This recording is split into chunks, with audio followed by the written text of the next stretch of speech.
Hello guys, so good morning. Ito meron tayo ditong Infinix. Yan, Infinix cellphone. So actually dalawa siya. So dalawa, magkapatid yung may-ari. So this is Infinix X657C. So yun yung model niya. Pareho lang sila. X657C. So ito, unahin muna natin to. Ano ba yung issue nito? So yung issue nito guys, kapag tig-charge mo, ito yung mangyayari sa kanya. Yan, cha-charge. Then, magbi-blinking yan. Hanggang logo yan. Yun. Then, mag-go off na naman. Yan. Mag-off. Then, on na naman. So, yun yung problema nito. So, ito. Wag na natin patagilin. Saan ba yung problema nito? Tingnan natin. Parang hindi abot Right.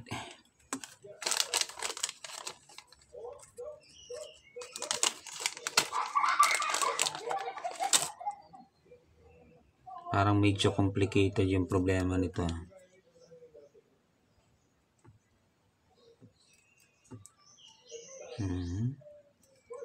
Ayaw ma-push. Ayaw matanggal yung SIM tray. Grabe, hala. Parang hindi abot Ayun, okay. Ito. So yan. So, I don't know kung mayroon siyang dito. Tingnan muna natin. Try muna natin.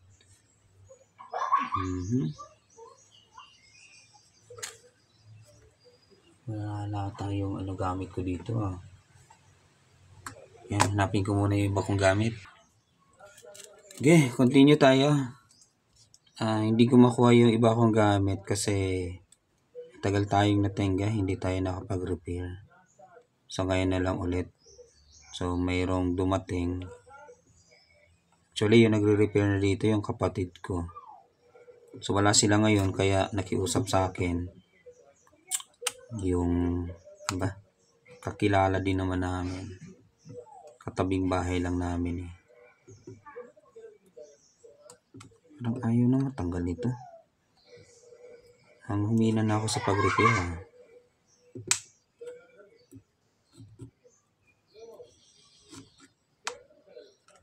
Ayun. Tingnan nga natin kung marunong pa tayo.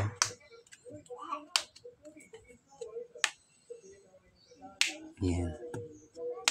Okay pa naman yung kuko natin. Laban pa. Sige nga.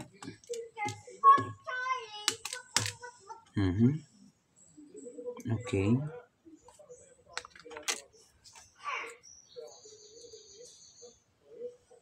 Right. Wala na talaga tayong gamit dito Nagkandawala-wala na yung mga gamit ko guys.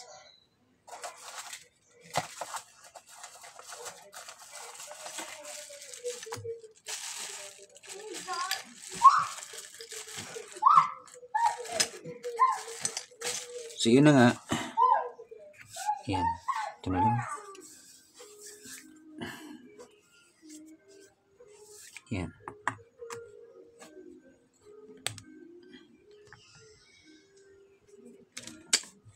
Yan, buksan na natin to. Wag na natin patagalin pa.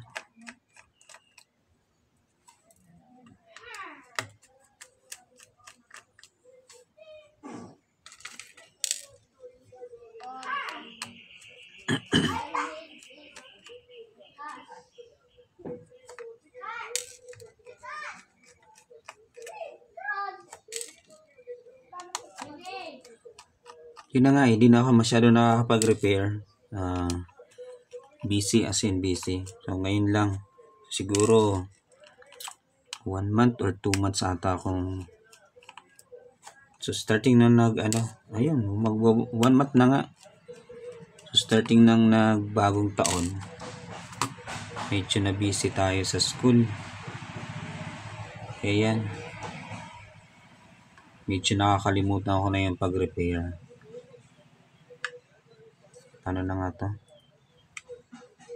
Yan.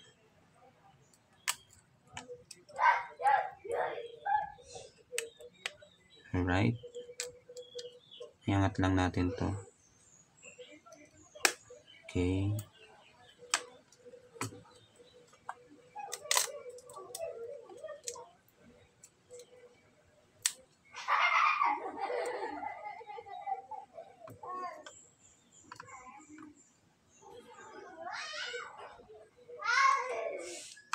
Ayun, may ano pa pala doon, tornilyo pa pala dito. So, unang bukas nito guys. Yan, alright. Sige, gawin natin. Tanggalin muna natin yung connection ng battery. Then, ito.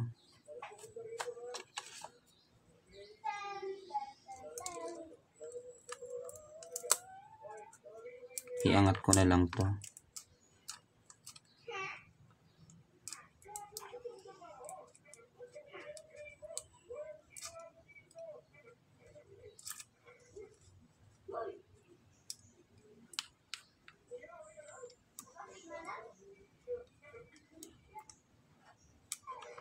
Medyo malabo na guys yung mata ko guys. Alright. Ito na. Yan. Ang gagawin lang natin dito, yung fuse niya, tatanggalin ko lang yung kanyang fuse.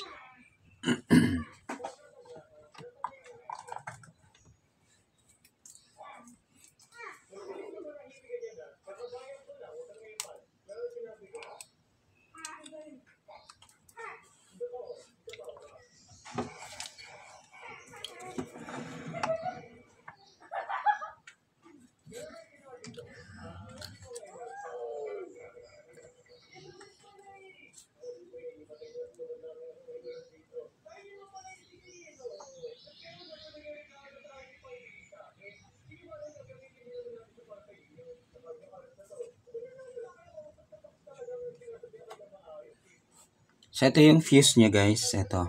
Ayan. So, yung tatanggalin natin. Ayan. Medyo malabo. Kahit zoom out ko na. Tanggalin ko lang to. So, lagay ako ng flux.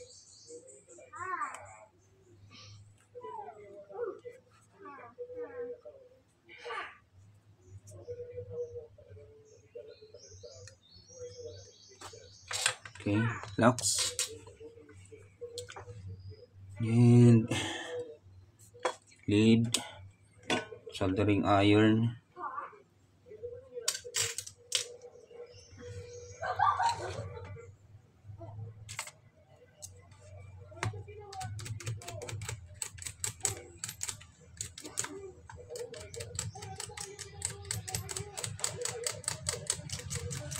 hilisan ko lang yung soldering iron.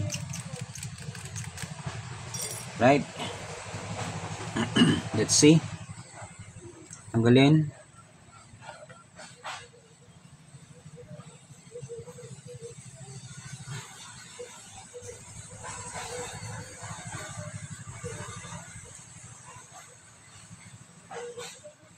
Okay.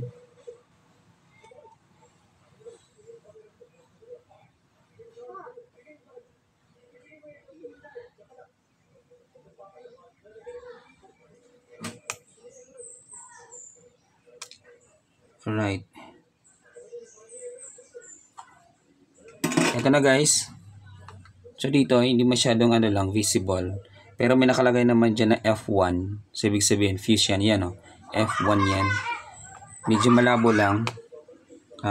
Medyo malabo yung camera natin. Hindi kaganda yung ano. Yan. Sige. Lagyan na natin ng lead. So yung lead, pag-connectin na lang.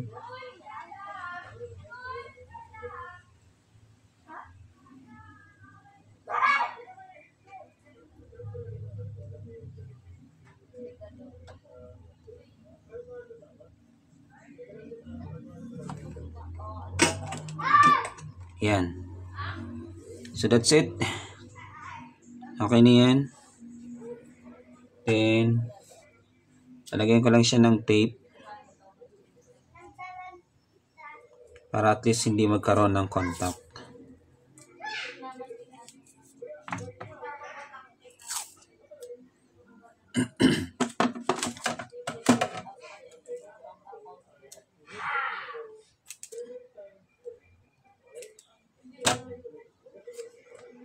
So, lagyan ko lang siya ng tape dito. Yan.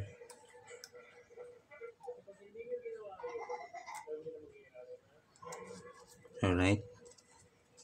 And that's it. Balik sa dati. Yun. Ito yung fuse na tinanggal natin. Ayan. So, napakaliit lang. Ayan. Sige.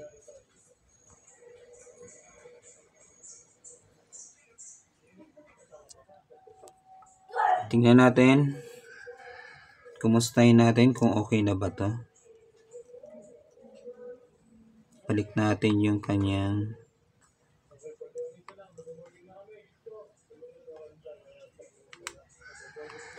alright. Battery connection. Sige. Charge natin ulit.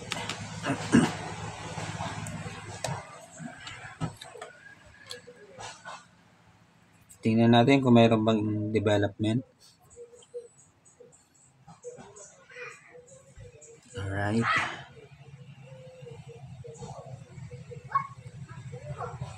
Yun, 0%.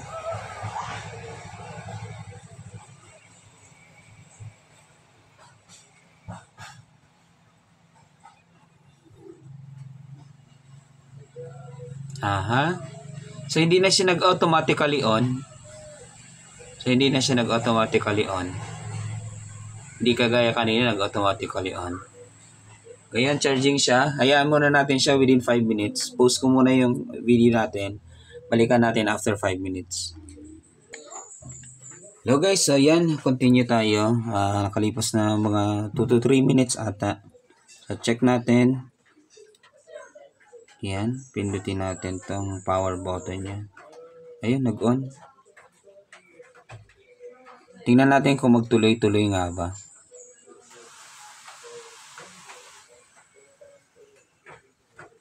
So siguro nag-charge na to kahit 5% or 6% or 8%. Ano, ayan.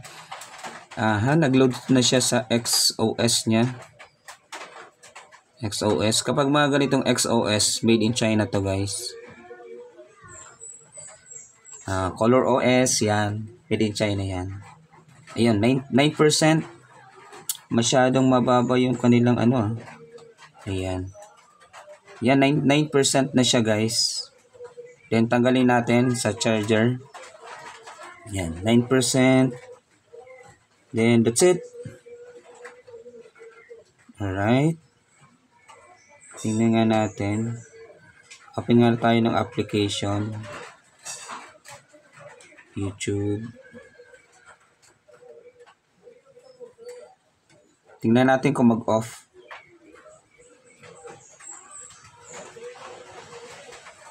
Yan.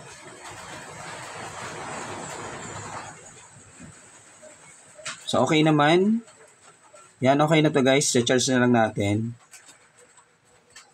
Alright. Yan. Okay na ulit. Pwede na ulit ito guys. Natsambahan natin. So, kapag ganun, ano lang pala yun? Fuse lang yung gagalawin natin. So, wag muna magre-reprogram ha. I-check muna yung battery, yung fuse niya. Then, kapag wala talaga, kapag nagre-restart pa din, so pwedeng sa ano na yan, sa NAD IC, ano. Then i-reprogram, pwedeng i-reprogram kung makuha sa reprogram. So mga ganun. So mga ano na yon, main problem na yon or major problem na tinatawag natin. Ito mga basic problem lang itong mga ganito. Mostly nangyayari ito sa mga ganitong mga uri ng cellphone. Infinix, Oppo, ano pa ba, Vivo, yan. So mga ganun. Tingnan nyo muna yung kanyang battery. So baka yun yung problema. Yan, so thank you so much guys. So sana may natutunan tayo dito. Then babalik ko na lang yon, then okay na siya. Then charge ko to. So i-off ko muna. Off ko muna kasi 9% siya. Then, babalik ko na yung kanyang casing. So, off. Alright.